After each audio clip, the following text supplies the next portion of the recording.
Things are looking desperate for Hannah as his pursuers gain the upper hand. Running is the only option.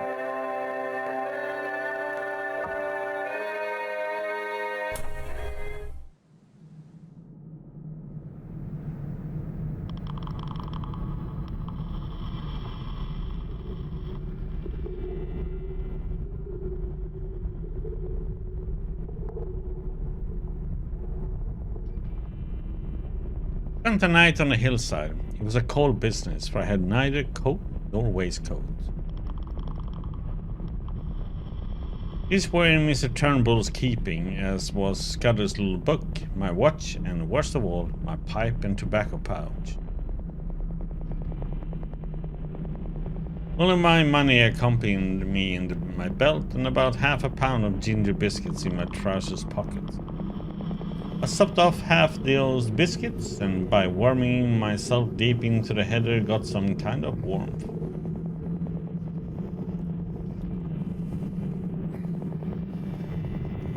My so far I had been miraculously lucky. I lay and tortured myself, and the ginger biscuits merely emphasized the aching void, with the memory of all the good food I had fought so little of in London.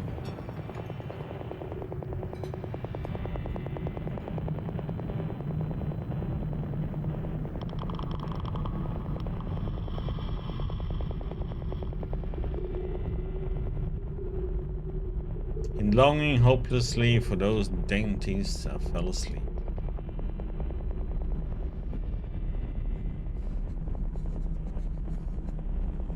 I woke very cold and stiff about an hour after dawn. It took me a little while to remember where I was. Raised myself on my arms and looked down into the valley, and that one look set me lacing up my boots in mad haste. There were men below, not more than a quarter of a mile off, spaced out on the hillside like a fan and beating the heather. Marmee had not been slow in looking for his revenge.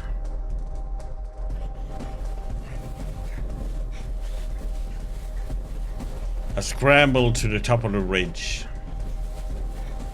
Our pursuers were patiently quartering the hillside and moving upwards. Keeping behind the skyline, I ran for maybe half a mile.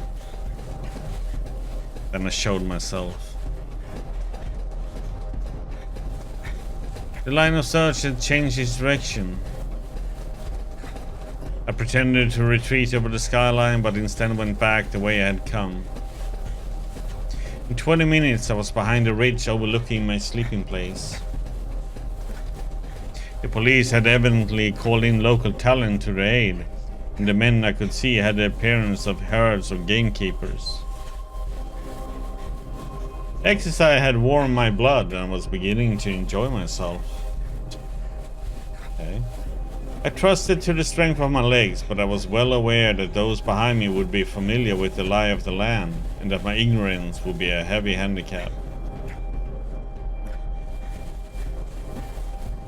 My stratagem had given me a fair start, call it 20 minutes, and I had the width of a glen behind me before I saw the first heads of the pursuers. From that viewpoint, I had the satisfaction of seeing the pursuit streaming up the hill at the top of the glen on a hopelessly false scent. That was a weird way to put up the event, I must say. It began to seem less of a game. Those fellows behind were hefty men on their native heat.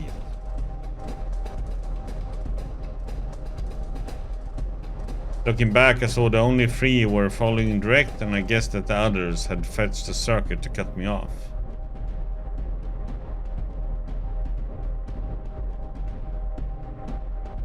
I resolved to get out of this tangle of glens to the pocket of moor I had seen from the tops.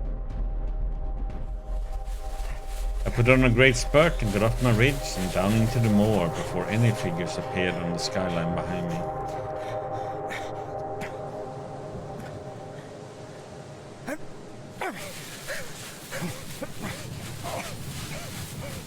Clear the road ran to a house, and I began to think of doing the same. Run!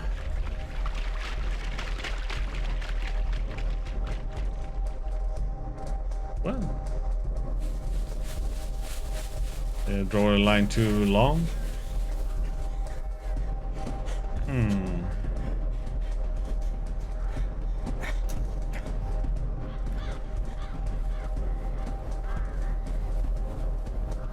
I saw the face of an elderly gentleman meekly watching me from within the glass veranda. Seated at the knee-hole desk was the benevolent old gentleman, with some papers and open volumes before him.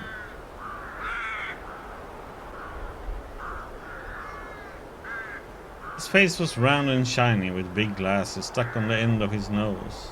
The top of his head was as bright and bare as a glass bottle. But he was very bold.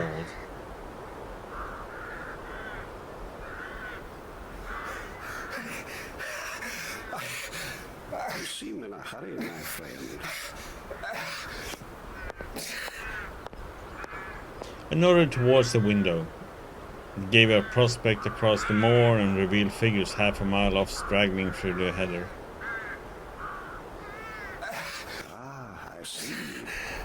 A fugitive from justice, eh? Well, we'll go into the matter at our leisure.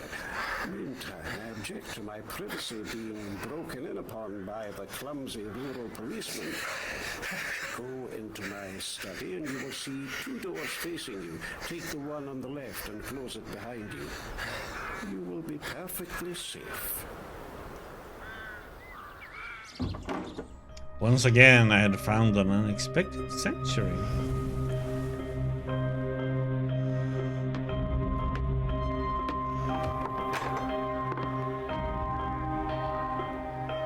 The master of the house, sitting in a deep armchair, now regarded me with curious eyes.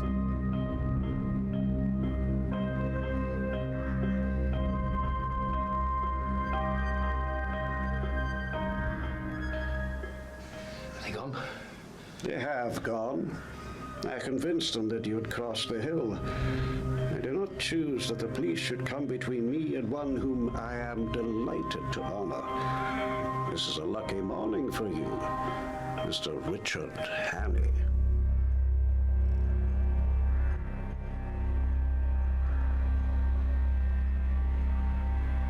As he spoke, his eyelids seemed to tremble and to fall a little over his keen grey eyes. In a flash, the phrase of Scudder's came back to me, when he had described the man he most dreaded in the world.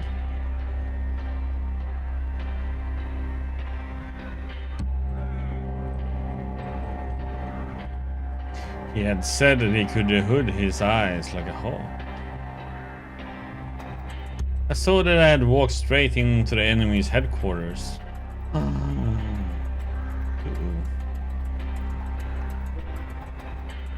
Blackstone boss. Trouble. He seemed to anticipate my intention, but he smiled gently and nodded to the door behind me.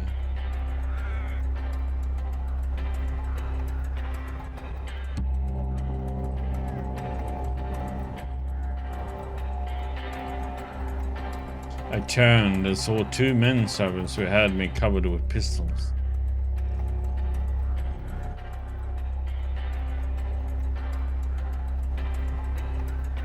He knew my name, but he had never seen me before. And as the reflection darted across my mind, I saw a slender chance.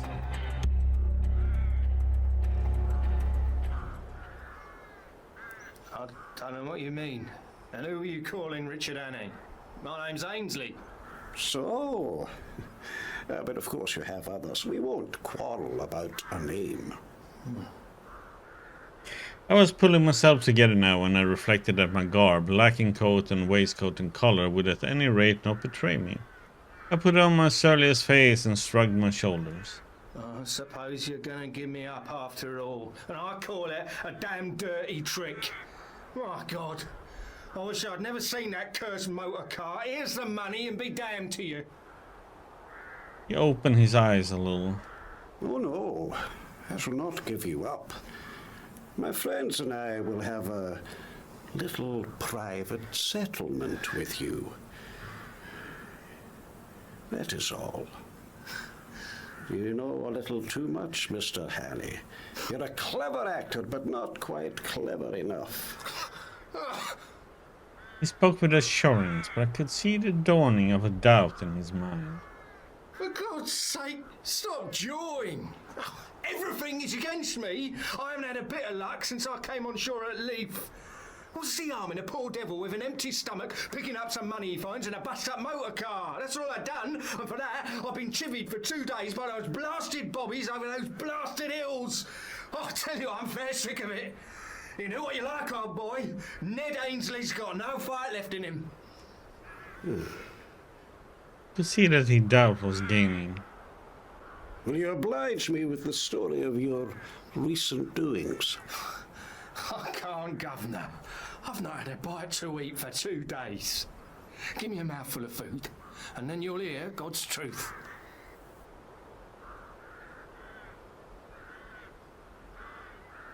Okay.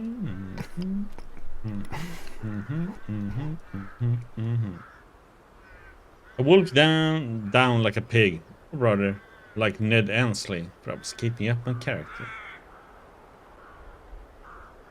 And I told him my story.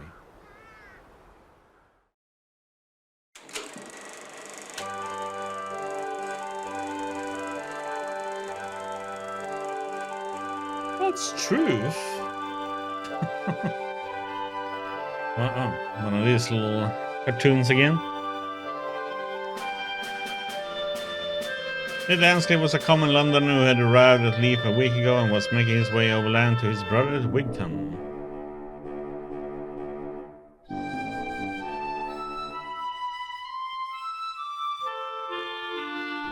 He found 3 sovereigns lying on the seat of a bust-up car and another on its floor.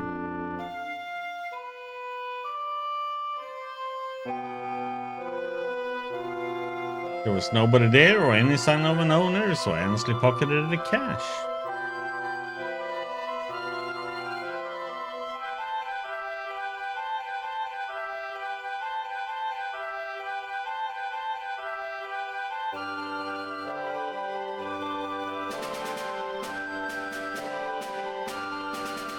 He tried to change the sovereign at the baker's, but the woman cried on the police. Please!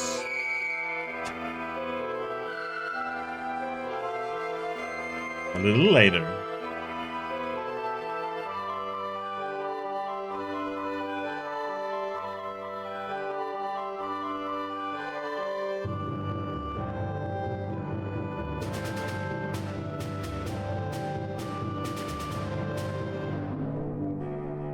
The police had tracked him down and Ainsley was on the run across Scotland.